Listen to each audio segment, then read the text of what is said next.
உடலில் சதா ஓடும் இரத்த நதியில் படகு விட்டது போல் சிவப்பணுக்கள் மிதக்கின்றன. இப்படி மிதப்பவை கொஞ்ச நெஞ்சமல்ல. 18 வயதை கடந்த ஆணின் இரத்தத்தில் ஒரு கன மில்லி மீட்டருக்கு சுமார் 52 லட்சம் சிவப்பணுக்கள் இருக்க வேண்டும்.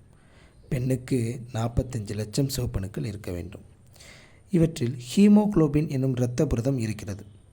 பல்வேறு உறுப்புகளுக்கு தேவையான ஆக்சிஜனையும் அங்கு சேரும் கார்பன் டை ஆக்சைடையும் சரியாக சுமந்து செல்லும் சரக்கு வாகனம்தான் இது.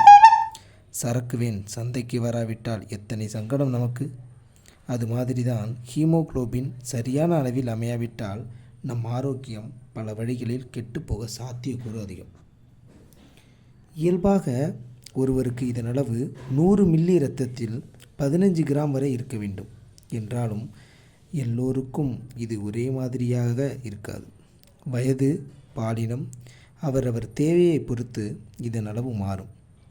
சமச்சீரற்ற உணவாலோ, முறையற்ற உணவு முறையாலோ, பரம்பரையாலோ, வேறு நோய்களாலோ ஹீமோகுளோபின் அளவும் இரத்த சிவப்பணு எண்ணிக்கையும் குறைந்துவிட்டால் இரத்த சோகை வந்துவிடும்.